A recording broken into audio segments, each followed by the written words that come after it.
So I just finished this book like an hour ago, and I couldn't wait to get to this reading. I hate the idea of reading word for word, but I always say that the deck knows itself best, and this is the very first time I'm using it. It's called the Victorian Fairy Tarot, and as soon as I saw it, I knew it'd be perfect for Oath of Swords. Mostly because of the idea of nobility and royal courts. The fairies are just nice to look at, okay? Tarot is incredibly intuitive, so I'm going to do this by running off my instinct. But please remember, this is only for entertainment. It's not meant to be taken literally or anything like that. So let's start. First is Bahzell's past. I drew the Ace of Winter. The companion that came with this deck suggests that winter is the unhappiest season for the court. Think about it. You're huddled together for survival. Many are grouchy and arguing, making hard choices. In nature, it's notoriously the hardest season to get through. It claims the overall theme is harshness, conflict, survival, and troubles.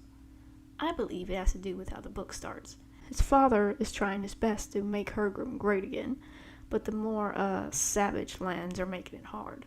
In order to prevent war, his father makes a hard choice by sending Bahzell as, quote, an envoy, unquote, to a hostile nation in order to keep the peace and prolong survival for his people. It's a difficult situation. He embodies these resources of being noble, but he doesn't really have that power, does he? It can also mean a sudden bout of clarity, like how he realizes that going home might not be the best thing for his nation unless he wants to risk disappointing his father. In the past position, think of it like being used to being in a position of power and opportunity, and how it affects who he is today, doing what he has to do to get through a tough season. Next is for Bahzell himself. We have the Four of Winter. What's hilariously ironic with this is that I'm shuffling in between every turn of the card, and yet we see a pattern here. Caught far from home on an icy night. Everywhere he goes, there's this outstanding response to being treated like an outsider, simply for being what he is. After a while, it gets exhausting and he tries to ignore it, to focus on his goals and keep treading on. There's a feeling of nothing can be done a lot of the time, and almost every time something happens, he tries so hard to ignore it and let it be none of his business. He wants nothing to do with interfering, he wants nothing to do with the gods, and he very much wants to do like this image and hold up to himself and just mind his business and nobody else's. But whether it's, fate, destiny, or just coincidence, it's very important that he realizes it's impossible to hide from getting involved no matter how hard he tries. Of course, we have one for Brandark himself, which is the Two of Winter. This picture is a perfect example of using imagery for intuition. Two men stand back to back. They're both prepared. They're watching the other's back. One is taller. One is dressed more nicely. Pride is a polite way of saying stubborn. How many times has Bahzell tried to leave Brandark alone by himself, only to be refused? It's about accepting differences, and the two couldn't be more different. Where Bahzell is grumpy and built like a tank, Brandark is more upbeat, focused on knowledge, and even considered small by Herdani standards. But what Bahzell lacks in, it's made up for in Brandark. Despite their nagging and petty bickering, they're able to be honest with disagreements and come up with a solution together. And for this, they make a great team. Since it's also a two, it could refer to being caught between two worlds or having to make a choice. The biggest thing about Brandark is that his personality type is practically unheard of for his clan. They're warriors. Most of them can't even read. He's smaller than average and would probably prefer to spend his time playing with songs rather than practicing his swordsmanship. And there's nothing wrong with that. But when someone is constantly putting pressure and standards on him, it might cause some confusing feelings. For Bahzell and Brandark's relationship, we have the Six of Spring. I like this card. It looks good for any kind of relationship. What comes to mind here? Celebration? Happiness? There's equal admiration here. No pettiness, no arguments, just acceptance. It's about putting your partner up on a pedestal. And between the two, Bahzell is clearly the leader, but Brandark has been supportive the whole time. He's fine with stepping back and letting him take the fame. He even takes advantage of the situation by writing a ballad of his own.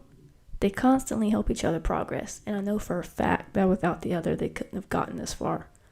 It's a very good card, especially for relationships. It's easy to harmonize and forget the flaws in favor of spurring each other on.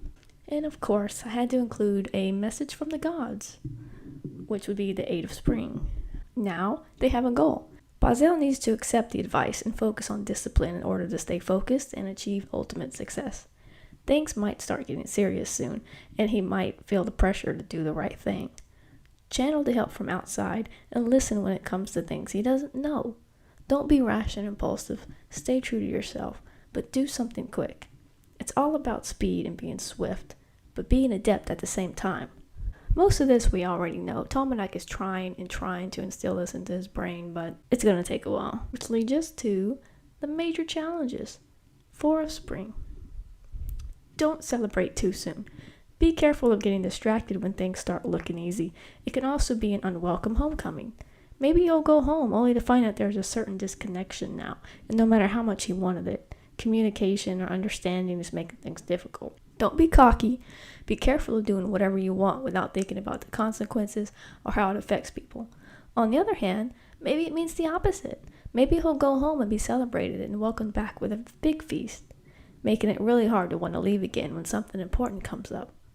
Who can really know? Is there a relationship in his future? If so, I don't think he'll be ready for that kind of commitment.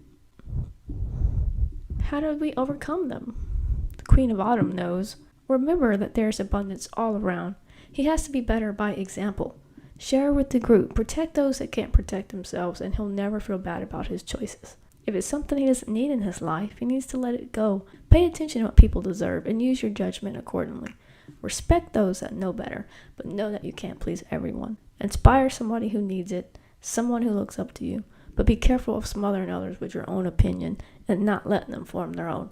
Be calm and be patient when dealing with insecurity. So what's going to happen in the next book? 7 of Autumn. I have no idea. I haven't even read the summary yet. Since this card is about waiting and being patient for the right time to reap rewards, I'm wondering if maybe they'll be stalled.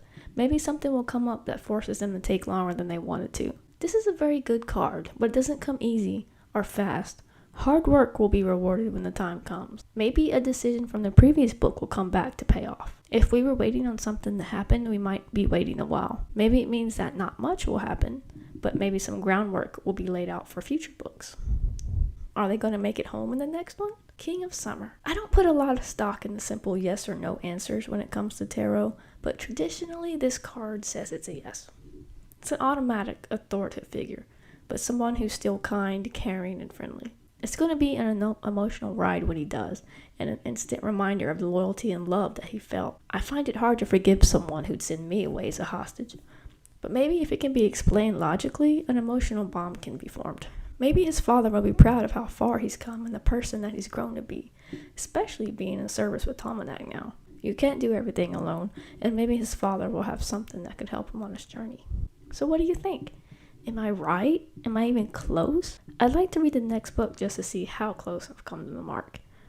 There's not a lot of reference images to use with this one, so I tried to keep it short and simple. I'd love to hear some opinions, but please, I don't want any spoilers. Well, that's all I have for today. I hope it wasn't too boring. Now I have to read the next book just to see if I'm right or not.